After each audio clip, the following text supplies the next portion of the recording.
Hey everybody, good afternoon. My name is Aaron Silverstein. I'm the CEO and co-founder of Owlized. We're a time travel company. Human beings yearn to understand our past. It's something that's just intrinsic to the human condition. It's one of the primary reasons, in fact, it is the primary reason why we travel.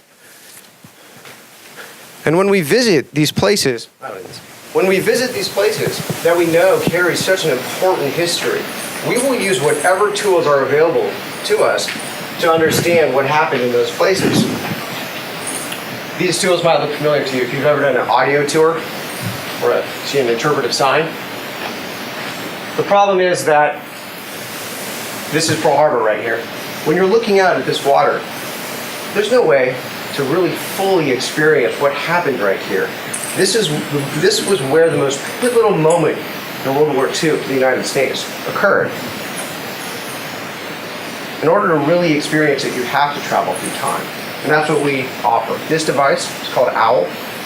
It's a virtual reality kiosk that's place-based. So we're a locational reality company operating at the intersection of virtual reality and place.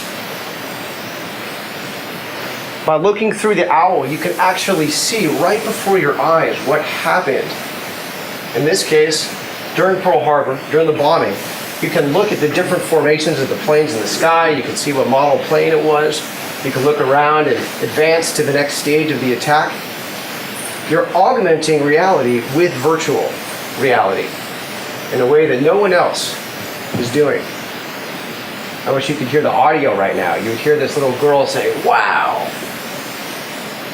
This is a tool that allows us to bear witness to history so that we never forget.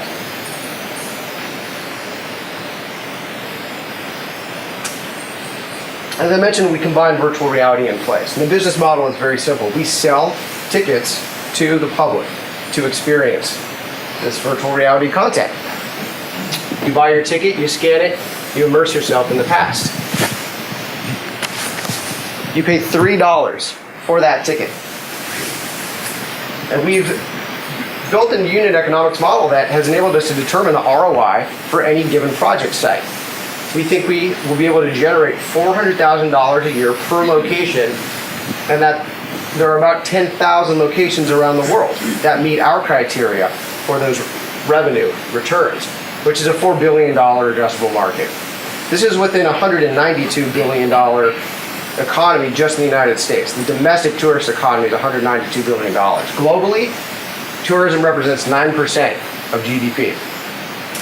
We have already become the first company to bring this technology to a U.S. national park at Pearl Harbor. If you go there today, you can look back in time and see the attack on Pearl Harbor through our devices. In the second phase this year, we will be launching in the next 2 locations. We're targeting Golden Gate National Recreation Area, which includes the Golden Gate Bridge, Muir Woods and Alcatraz, and Pier 39. 11 million annual visitors, Pier 39, 6 million annual visitors. We don't need to sell hardware to the masses because we're already putting our technology where people already are gathering.